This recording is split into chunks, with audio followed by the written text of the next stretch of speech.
بسم اللہ الرحمن الرحیم الحمد للہ رب العالمین والصلاة والسلام علی سید الانبیاء والمرسلین نبینا محمد خاتم النبیین وعلی آلہ الطیبین الطاہرین واصحابہ الغر المیامین ومن تبعہم بإحسان الی یوم الدین اما بعد۔ معزز سامعین کرام، آج سے ہم سورۃ السجدہ کا ترجمہ اور تفسیر بیان کریں گے۔ گزشتہ درس میں ہم نے مقدمے کے طور پر ابتدائی معلومات ذکر کی تھیں اور اس میں سجدہ تلاوت کا طریقہ، سجدہ تلاوت کی دعا اور قرآن کریم میں کتنے سجدے ہیں اور کس کس مقام پر ہیں، یہ سب باتیں ہم پچھلے درس میں بیان کر چکے ہیں، اور ساتھ ہی اس سورہ مبارکہ کی فضیلت میں جو احادیث واردہ ہیں ان کا بھی ذکر ہم نے پچھلے درس میں کیا تھا۔ معلومات میں اضافے کے لیے اگر کوئی پچھلا درس سننا چاہے تو وہ سن کے یہ معلومات حاصل کر سکتا ہے، کیونکہ ٹائم تھوڑا ہوتا ہے، آج ریپیٹ کریں گے تو پھر اسی میں سارا درس گزر جائے گا۔ تو آج ہم اس سورہ مبارکہ کی ابتدائی 6 آیات کریمہ جو پچھلے درس میں تلاوت کی گئی تھی لیکن مقدمے میں ساری بات گزر گئی اور ان کا ترجمہ اور تفسیر نہیں ہو سکا تھا، آج ہم سٹارٹ کرتے ہیں۔ اعوذ باللہ من الشیطان الرجیم، بسم اللہ الرحمن الرحیم، الف لام میم۔ یہ کئی سورتوں کے شروع میں آیا ہے اور ان کو کہا جاتا ہے حروف مقطعات۔ حروف مقطعات، حروف مقطعات اس لیے کہا جاتا ہے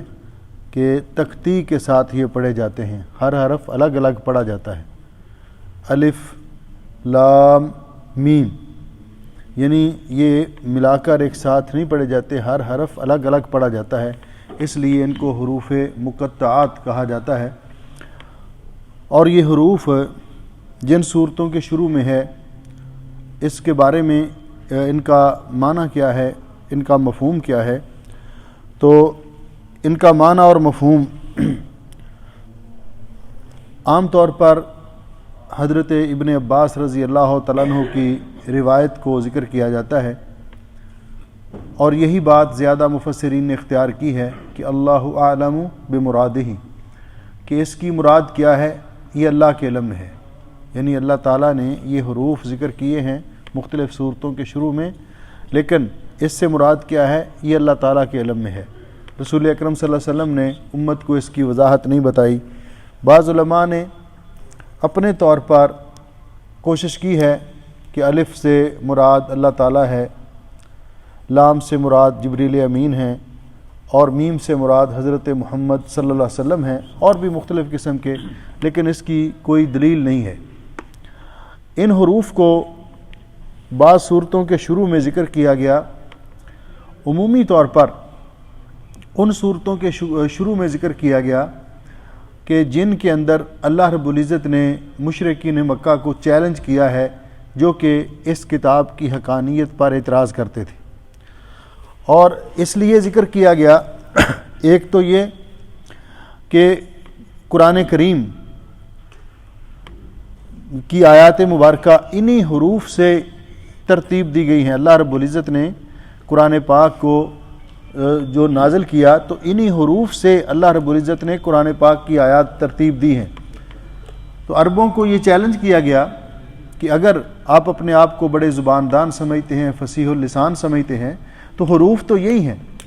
تم بھی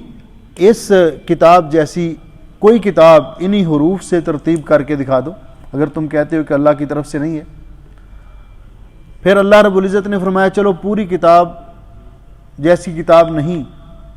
تو اس جیسی، اس کی 10 صورتوں جیسی 10 صورتیں بنا کر دکھا دو۔ پھر اللہ رب العزت نے آخری چیلنج جو کیا سورہ البقرہ میں کہ اگر 10 صورتیں بھی نہیں تو اس کتاب کی چھوٹی سے چھوٹی صورت کے مقابلے میں کوئی ایک چھوٹی سے چھوٹی صورت وہی لا کر دکھا دو۔ فَأْتُوا بِسُورَةٍ مِّن مِّثْلِهِ، پھر تم اکیلے نہیں، وَادْعُوا شُهَدَاءَكُمْ إِن كُنتُمْ صَادِقِينَ۔ اللہ رب العزت نے پھر اس کے بعد یہ فرمایا کہ یہ تو ہمارا چیلنج ہے نا، لیکن ہم آپ کو یہ بھی بتا دیتے ہیں، کیونکہ اللہ تعالیٰ علام الغیوب ہے، فَإِن لَّمْ تَفْعَلُوا وَلَن تَفْعَلُوا۔ إِن لَّمْ تَفْعَلُوا کا تعلق ماضی کے ساتھ ہے کہ آپ آج تک کر نہیں سکے، اور وَلَن تَفْعَلُوا اس کا تعلق مستقبل کے ساتھ ہے کہ تم قیامت تک ایسا کر بھی نہیں سکو گے۔ تو اس لیے اللہ رب العزت نے ان حروف کو ذکر کیا ان صورتوں کے شروع میں، اس کے اندر یہ حکمت بعض مفسرین نے بیان کی۔ اللہ سبحانہ و تعالیٰ فرماتے ہیں الف لام میم حروف مقطعات ذکر کرنے کے بعد تنزیل الکتاب، تنزیل نزل ینزل تنزیلا، یہ مصدر ہے جس کا معنی اتارنا ہے اس کتاب کا، اس کتاب کو دوسرے معنوں میں اتارا گیا ہے، اس کتاب کو اتارا گیا ہے۔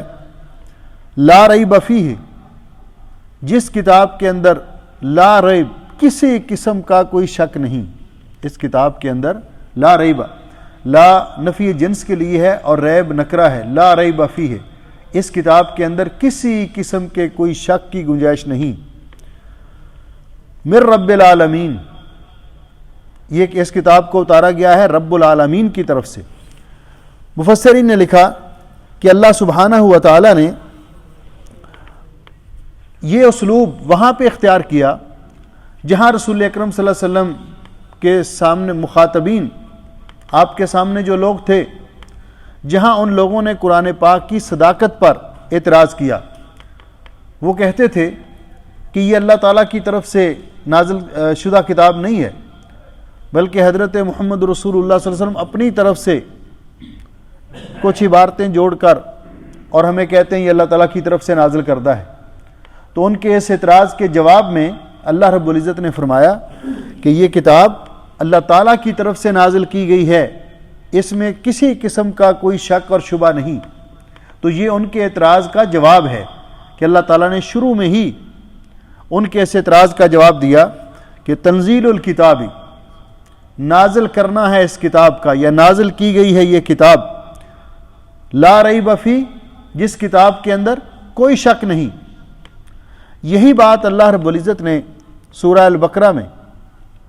ابتدا میں ہی فرمائی، الف لام میم ذالک الکتاب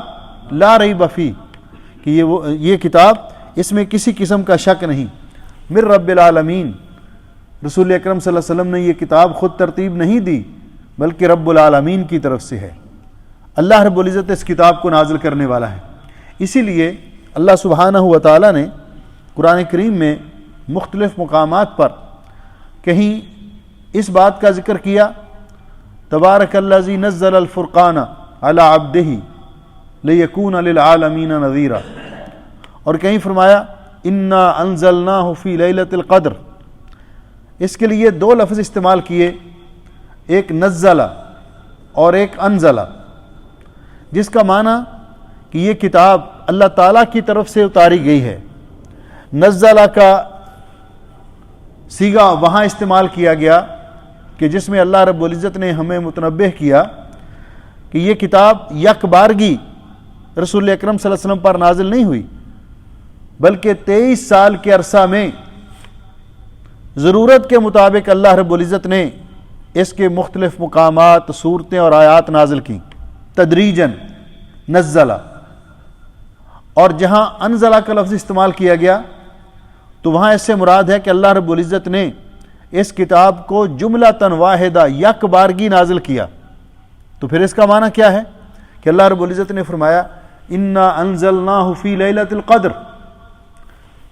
ہم نے اس کتاب کو لیلۃ القدر میں نازل کیا، جبکہ ہم جانتے ہیں کہ پورا قرآن پاک رسول اکرم صلی اللہ علیہ وسلم پر لیلۃ القدر میں نازل نہیں ہوا، کچھ رمضان میں ہوا، کبھی شوال میں ہوا، کبھی اس کے بعد والے مہینے میں ہوا، کچھ مکہ میں ہوا، کچھ مدینہ طیبہ میں ہوا، کچھ مختلف جنگوں کے مواقع پر نازل ہوا۔ تو پھر اس کا معنی کیا ہے؟ اس کا معنی یہ ہے کہ اللہ رب العزت نے اس کتاب کو مکمل کمپلیٹلی جملۃً واحدہ لوح محفوظ سے آسمان الدنیا پر بیت العزت میں ایک رات میں نازل کیا، لیلۃ القدر میں، اور لیلۃ القدر میں ہی رسول اکرم صلی اللہ علیہ وسلم پر اس کے نزول کا آغاز ہوا، جو 23 سال کے اندر ضرورت کے مطابق، اللہ کی منشا کے مطابق اللہ رب العزت نے اس کو نازل کیا۔ تو گویا کہ یہ دونوں لفظ بتا رہے ہیں، صیغے بتا رہے ہیں کہ اس کتاب کو اتارا گیا ہے، اللہ تعالیٰ نے اتارا ہے، یہ کتاب نازل شدہ ہے، یعنی یہ رسول اکرم صلی اللہ علیہ وسلم نے خود ترتیب نہیں دی، بلکہ اللہ رب العزت نے، اور اللہ رب العزت نے قرآن پاک میں اس کی وضاحت بھی کی کہ اس کتاب مقدس کو اللہ سبحانہ و تعالیٰ نے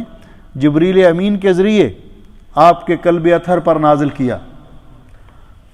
اس کے بعد اللہ سبحانہ و تعالیٰ فرماتے ہیں ام یقولون افتراہ، یہاں پھر ان کا اعتراض ذکر کیا کہ جس کا اللہ نے پہلے جواب دیا، کیا یہ لوگ کہتے ہیں افتراہ، یفتری کا معنی ہے خود اپنی طرف سے گھاڑ لینا، کیا یہ لوگ کہتے ہیں کہ حضرت محمد صلی اللہ علیہ وسلم نے یہ کتاب اپنی طرف سے گھاڑ لی ہے؟ پھر اللہ نے اس کا استدراک کیا اور اس کی نفی کی اور فرمایا بل هو الحق من ربک، ایسی بات نہیں ہے، بلکہ یہ کتاب حق ہے، برحق ہے آپ کے رب کی طرف سے۔ اور پھر اس کتاب کے نازل کرنے کی غرض و غایت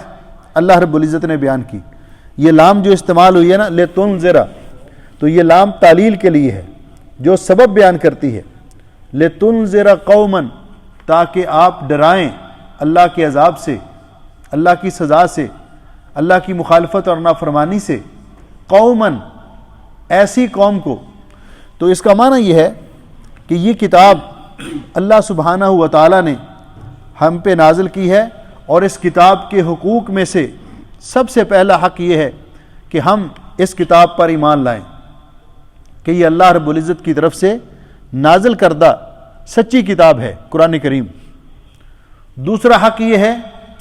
کہ ہم اس بات پر یقین اور ایمان رکھیں کہ اللہ رب العزت نے جس طرح اس کتاب کو نازل کیا ہے، اسی طرح اللہ نے اس کی حفاظت بھی کی ہے، قیامت تک کوئی اس کے اندر رد و بدل اور کمی بیشی نہیں کر سکتا۔ اس کی حفاظت کی ذمہ داری اللہ رب العزت نے لی ہے، انا نحن نزلنا الذکر وانا لہ لحافظون۔ اور تیسرا حق یہ ہے کہ ہم اس کتاب کی تلاوت کریں، کیونکہ روئے زمین پر یہ واحد کتاب ہے جس کی سب سے زیادہ تلاوت کی جاتی ہے، اور کوئی جتنی بار اس کی تلاوت کرے ایک حرف پر اس کو 10 نیکیاں ملتی ہیں۔ چوتھا حق اس کتاب کا یہ ہے کہ اس کتاب کے مطالب، معانی اور مفہوم کو سمجھا جائے،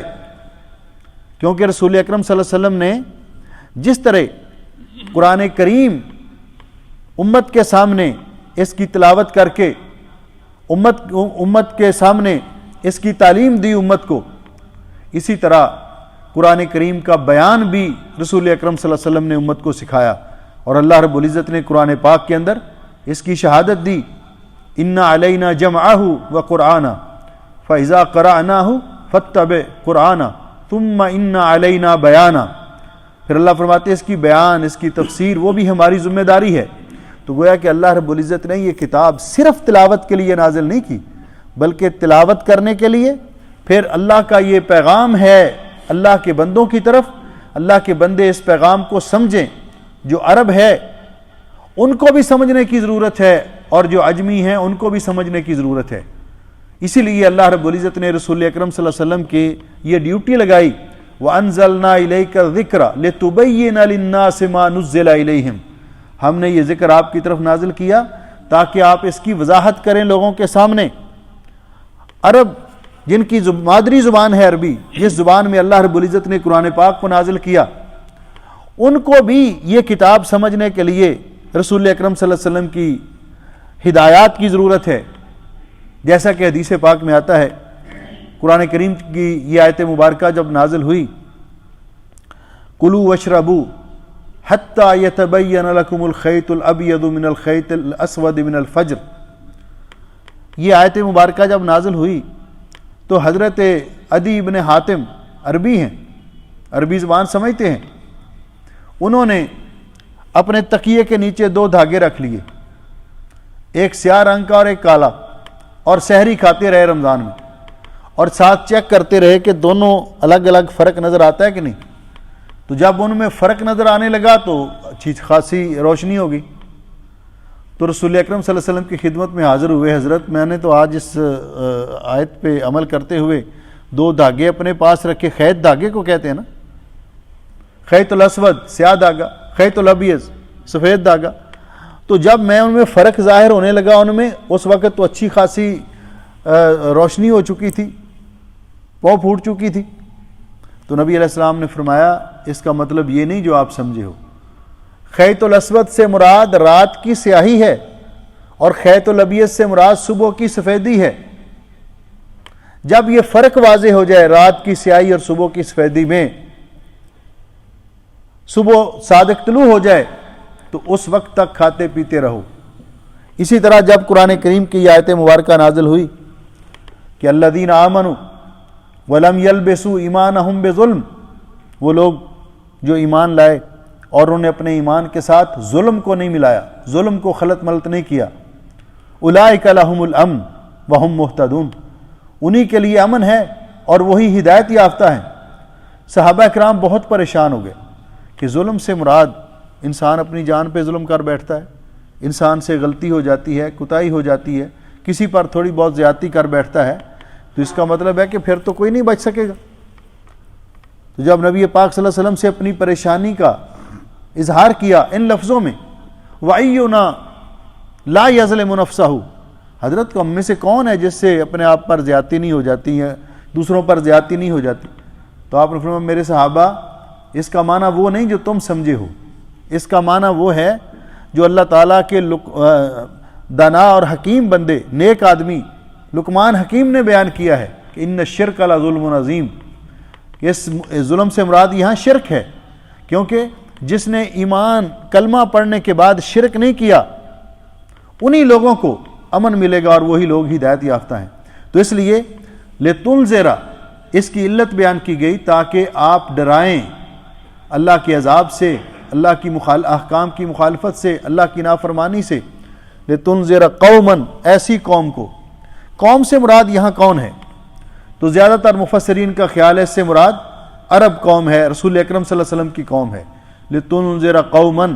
تاکہ آپ ڈرائیں ایک ایسی قوم کو. آگے اس کا یہ وصف بیان کیا ہے، ما اتاہم من نذیر، ما اتاہم من نذیر، کہ نہیں آیا ان کے پاس، کہ جن کے پاس نہیں آیا، من نذیر، من نکرہ ہے کوئی ڈرانے والا، جن کے پاس آپ سے پہلے، من قبل کا، آپ سے پہلے جن کے پاس کوئی ڈرانے والا نہیں آیا. تو اس سے مراد قریش مکہ ہیں، کیونکہ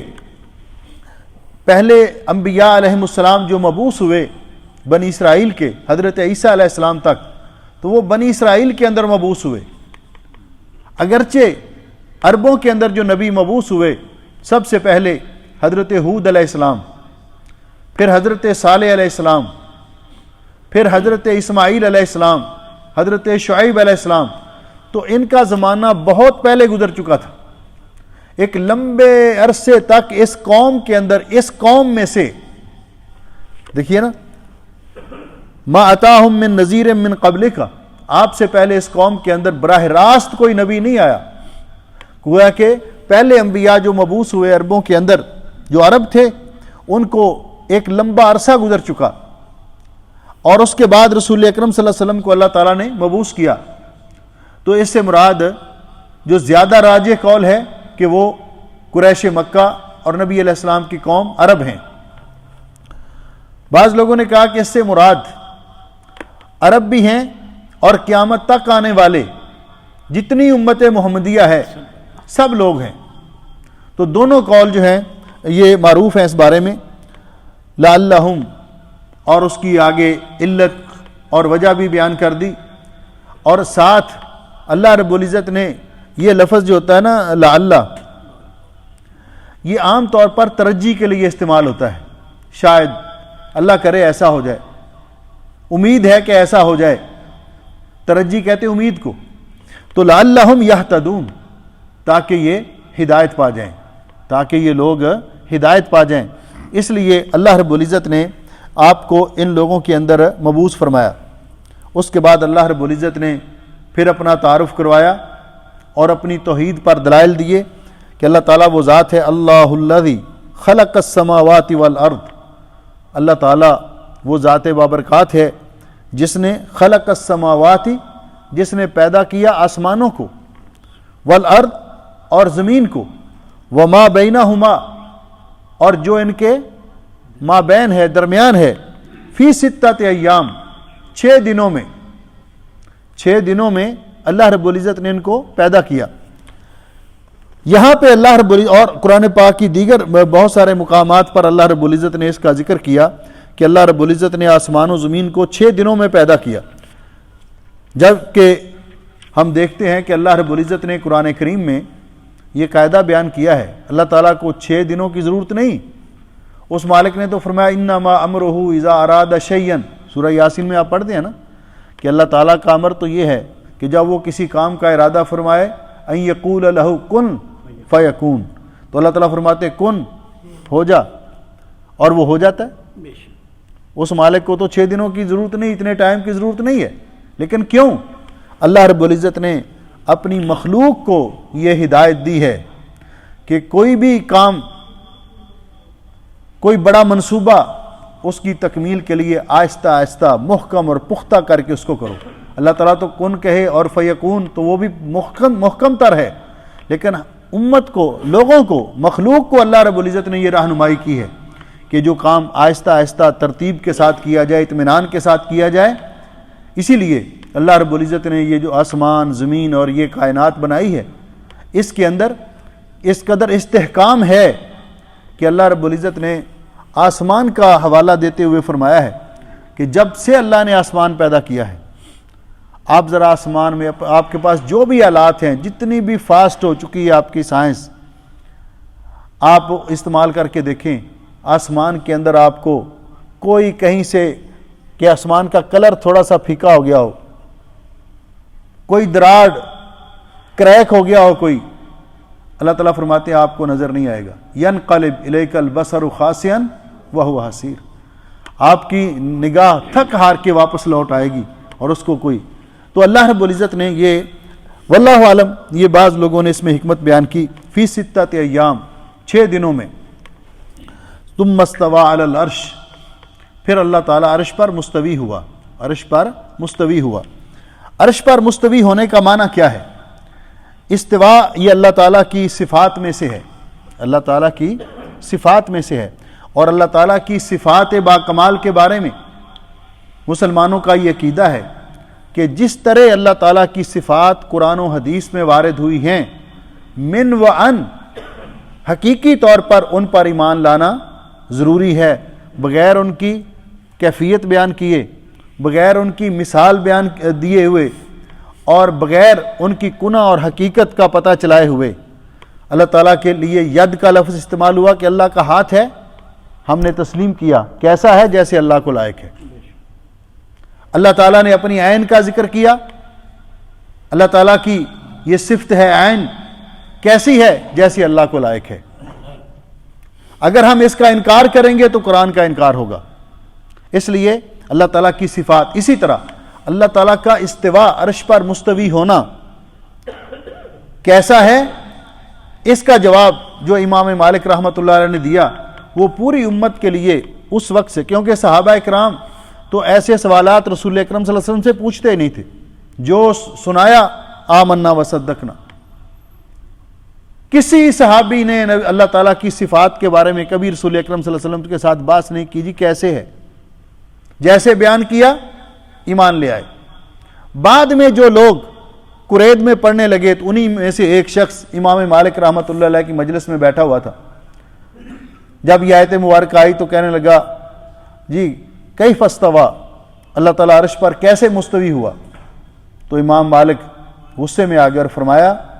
الاستواء معلوم، یہ جواب ہے، قاعدہ ہے اللہ تعالیٰ کی تمام صفات باکمال کے بارے میں۔ الاستواء معلوم، اللہ تعالیٰ کا عرش پہ مستوی ہونا معلوم ہے، والکیف مجہول، اور کیسے ہے اس کا ہمیں علم نہیں ہے، جیسے اللہ کی شان کو لائق ہے۔ والایمان بہ واجب، اور اس پر ایمان لانا واجب ہے، والسؤال عنہ بدعۃ، اور اللہ تعالیٰ کی صفات کے بارے میں اس طرح کے سوال کرنے بدعت ہیں۔ اور پھر آپ نے حکم دیا کہ ایسے بدعتی کو اس مجلس سے نکال دو جو اس پر مزید بحث کرنا چاہتا تھا۔ تو اس لیے اللہ تعالیٰ عرش پہ مستوی ہوا جیسے اللہ کی شان کو لائق ہے۔ ما لکم، اس کے بعد فرمایا نہیں ہے تمہارے لیے، من دونہ، اللہ کے علاوہ، من ولی ولا شفیع، کوئی دوست اور نہ سفارش کرنے والا۔ یعنی بتایا کہ اگر اللہ تعالیٰ تمہیں چھوڑ دے، تم اللہ تعالیٰ سے اپنا ناطہ توڑ لو، تو پھر کوئی بھی تمہارا مددگار، کوئی بھی تمہارا سفارشی نہیں ہوگا۔ اس کے تو نہیں ہے تمہارے لیے اللہ تعالیٰ کے علاوہ کوئی ولی، ولی کا معنی دوست، مدد کرنے والا، اور شفیع کا معنی سفارشی۔ افلا تتذکرون، کیا تم نصیحت حاصل نہیں کرتے؟ تو یہاں پہ اللہ رب العزت نے ان لوگوں کو کہ جو اللہ سبحانہ و تعالیٰ کو چھوڑ کر کسی اور سے مدد مانگتے ہیں، کسی اور کے ساتھ امیدیں وابستہ کرتے ہیں، اللہ نے ان کو تنبیہ کی کہ یاد رکھو ہر قسم کی مشکلات کو دور کرنے والا، مصیبت سے نجات دینے والا، پریشانیوں سے نجات دینے والا، نفع نقصان کا مالک صرف اور صرف اللہ تعالیٰ ہے۔ اگر تم نے اللہ تعالیٰ کو چھوڑ کر کسی اور کے ساتھ اس طرح کے تعلقات وابستہ رکھے تو پھر یاد رکھنا جو شرک کرتا ہے اللہ تعالیٰ اس سے بیزاری کا اظہار کرتا ہے، پھر اللہ کی پکڑ سے بھی تمہیں کوئی نہیں بچا سکے گا، اور اللہ کی بارگاہ میں تمہاری سفارش بھی کوئی نہیں کر سکے گا۔ کیوں کہ اللہ رب العزت کی بارگاہ میں سفارش کرنے کے لیے قیامت کے دن قرآن پاک نے جو اصول بیان کیا ہے وہ دو بنیادی شرطیں ہیں۔ کون سفارش کر سکے گا اللہ کی بارگاہ میں کسی کی؟ پہلی بات تو اس کے بارے میں آپ آیت الکرسی پڑھتے ہیں، اللہ تعالیٰ نے وہاں بھی فرمایا من ذا الذی یشفع عندہ الا باذنہ، کون ہے جو اللہ رب العزت کی بارگاہ میں اس کے اذن کے بغیر کسی کی شفاعت کر سکے؟ تو جو سفارش کرنے والا ہے اس کے لیے بھی اللہ کا اذن ضروری ہے، اور جس کے بارے میں شفاعت کرنی ہے اس کے بارے میں بھی اللہ کی رضا اور مشیت ضروری ہے۔ تو فرمایا اگر ایسا نہیں ہوگا تو پھر کوئی بھی اللہ تعالیٰ کے سوا تمہارا مددگار یا سفارشی نہیں ہوگا۔ کیا تم نصیحت حاصل نہیں کرتے؟ آیت نمبر 4 پر ہم ختم کرتے ہیں کیونکہ آگے نیا مضمون شروع ہو رہا ہے اور وقت بھی کافی ہو گیا ہے۔ اللہ سبحانہ و تعالیٰ ہمیں علم نافع عطا فرمائے، عمل صالح کی توفیق عطا فرمائے، آپ کا میرا اس مجلس کے اندر شریک ہونا قبول و منظور فرمائے، ہمارے لیے دنیا اور آخرت میں خیر و برکت کا باعث بنائے، اور اپنی کتاب مقدس کو قیامت کے دن ہمارا سفارشی بنائے،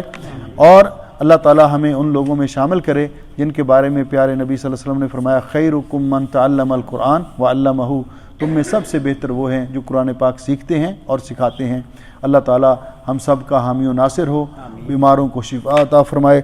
پریشان لوگوں کی پریشانیاں دور فرمائے۔ انشاءاللہ کل بھی اسی وقت مغرب کے بعد ہی درس ہوگا، تو آپ اس میں بھی شرکت کریں۔ اگر کوئی سوال ہوگا اس حوالے سے تو انشاءاللہ کل کے درس میں دیں گے۔ بارک اللہ فیکم، السلام علیکم۔